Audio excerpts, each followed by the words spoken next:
An bhfuil na tiismitheoirí Gaeilge leabhar leis na páistí an tamar fad agus muí energy lei sin cad a tharlaíonn.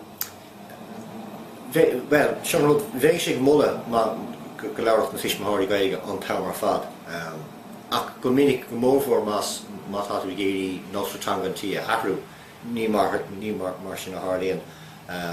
Nu más mar a dóra le ag tráháin nó bhí mar tuairteachtas na daoine is a méirla dhéanana mé tuis go mí na tiismitheoirí farúir leis na daoine. So tarlaíonn sé ach an rud a bheith muide ag mula fiúháin más mí na túsa chur leis. Go raibhnaíonn tú ann le an dit agus tú a chleann.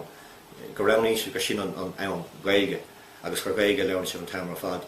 Ach an plán a chur go mbeadh té féidir sin ná díag ar ní gur gcuireann tú leis an méid Gaeilge tá leabhart. Go dtí go bhfuil an Gaeilge mar an príomhteanga baile.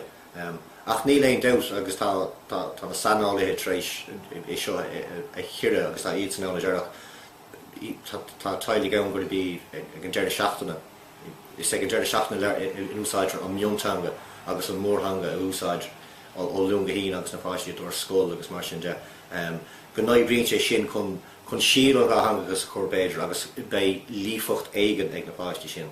Ach ní léon dós más mínacht go mbeadh an Gaeilge mar an príomhtanga ag an anmh gur chur Gaeilge leabhar leo an tamar fad.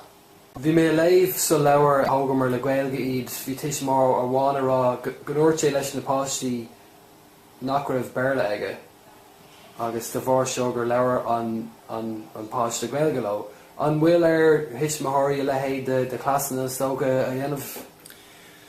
Neadú an bhfuil gá, I mean, sa chásáir a sin bhí cúisna leis. Ní dálan gur gá, tá páistí cíalmhar agus tuigid siad go maith. I mean, gan doubt, tá roinnt páistí i gáilúir a bheas nach raibh béarla agus a tuis nach chuairla sé dríomh mé leabhar méarla. Ach go hiomdúil má tá tú ag marachtáil má tá páiste ina chánaí leat. Tá siad chun chuach leis na leabhar méarla ag go siopa dúir a mus leis na chóirsan. So seans go fáimóg sé sin ar feadh tréis annach aird agus páiste anóg ach ní bharach sé níos cuidir ná sin. Agus in dhé sin nuair a thuigeann na páistí go bhfuil béarla ag na tiismitheoirí, cén slít chur chuig a bholainn sibh ó thaobh na teanga a spreaga na páistí? Ceannas na rudaí a tharlaíonn leis an leanmh ráthangach an ceacht eolaíonn siad. Agus buinnig sé seo le stocha níos mór le teanga a bheith muidirála ó thaobh measar daoine agus measúir thaon fiúháin. Ná go dtiguinn siad go leabhar tú teanga agsúla le daoine áirithe.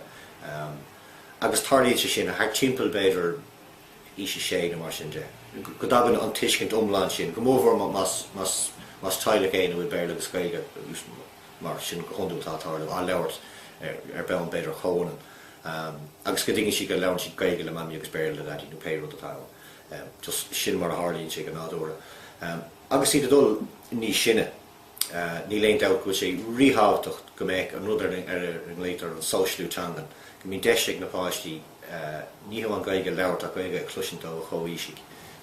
I gná síomh nádúra lasmuid an seomar anna. Cé go bhfuil ról fíortháltaach ag an clós scoile más scoil an Gaeilge tá gceist.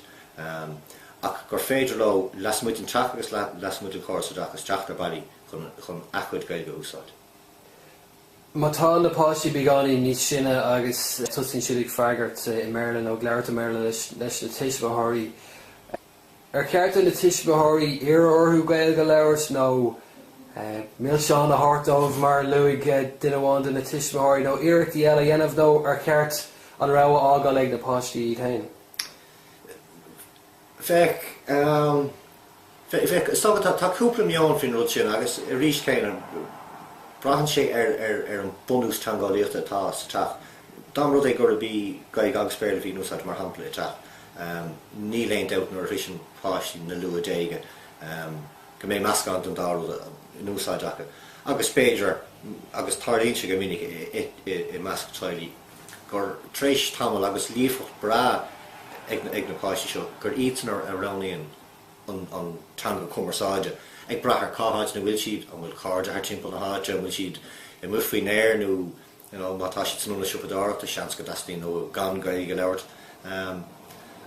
ag an stad sin tá an lífod Gaeilge agus tá si chun cinenne dhéanamh bhí taine an stad sin agus iad bógasteach ins na mar faoin fásta stocha céan lucha chun siad ar antanga a brunagor agus iad ág.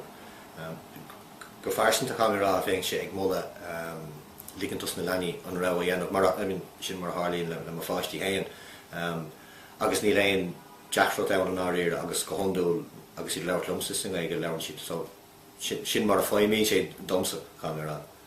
Ó thaobh tailigh ina bhfuil tuismór amháin le Gaeilge, is gacham leis go dúshláin ar le acusan. Tá agus chamáile sin is tóga an lasmuid an táileach an clán níos leitne in Colcarrica Antíon's uncles gar an sais sin oda an é an tain tuismór amháin sin an tain duine le Gaeilge. Tá sé sin dúshláinach ach rís céine má chuir tú tús má tá an bumplach leice mar a chóir tóga credan agus tá sé feiceáil go Éiríonn le. Sa cá sin múltar go leróg tuismór amháin Gaeilge leis na páistí agus tuismór eile an péiteanga atá acusan ach ó thaobh an saol an gnáthhéal a bhíonn acu chunas a oibríonn sé sin mar hampel mátá an clán ar fád sa seo mar sit ag breanúir an telefís dearan tuismór amháin le an na Méarla agus chunas gur féidir leis an tuismór eile bheith sa mún chórá lá tá sítan i ggurí clí leis an Gaeilge sin. Well, is tóg ag finis seo beidir ar an chéadcheist mar le chunas a thugann tú faoin rud agus cheannas rudí atá luútar agus sumlach aginge in san tráleabhar de tuismitheoirí ná gur gá cinnte go bhfuil Aintas de fartnéir tí féidir cinine seo atá déanta go hondúil más duine ar tóga in Gaeilge iad agus nach bhfuil lífach Gaeilge acha tá stréistó tríd an cá sa datas tá Gaeilge de hais éigeach agus bheith tuiscint éigeach ar an chóra atá do roiig. Agus go bhfuil an cinine déanta agah bert ní chóir go cruthóg sé deachrot tá tailigh ann agus an rud a hectar dúinge níos minic na ein rud eile ná an tuismór nach bhfuil mór an Gaeilge acha ag tú sama. Go bhfuil míid Gaeilge leis na páistí ar an manach agus go chasan siad agus beidir nach méid siad riamh céif an géad líofa nó Gaeilge úsáideach an tamar fad ach go núsáid siad pe Gaeilge tá acha agus an tailech le chéile. No gach seans nuair a imí na páistí a chuile go gasan na tuismitheoirí ar an Méarla nó péiteang ar bhúil siad lena chéile ach sin go fracticiúil mar a Harlíonn sé. Luigh tú sin Gaeilge Colcarrica Antíon's uncle agus a lehéid cén tiongar atá ag na daoine sin ar an dteaghlach? Well, rís céine más agus go hondúil úsáidir mit Colcarrica níos sinne mar fáilí linmh is mar sin de. So go hondúil muna bhfuil Gaeilge an taú ag tuairt cuirde den bhéile steach sa teach ag na hócáidí sin má tá ócáid sóisialta don mór clán rís céine tá tusa mar an tuismór le Gaeilge a tuairt cuirde den bhéile teach sa teach. Agus tá sé dechar an seasamh sin a ghlacha ag an ócáid sin go bhfuil tú chun béile chun Gaeilge leabhar le do chuid fáistí ach bíú clí leis a rís ceann céine tá na buntáistí a bhanan le ó clí leis an chorchaige sin a bhaidir níos éifeachtaí agus níos fearr ná Gaeilge má higann mé agus ní le drochfas agus bechóir go dtigach an tailech níos leithne gur bhfuil an cinine seo atá déanta ag an tuismór fíorthabhtach níomháin an tuismór ach dus na leanaí chuma agus le meas go dachóidís leis ag páistí gur féidir.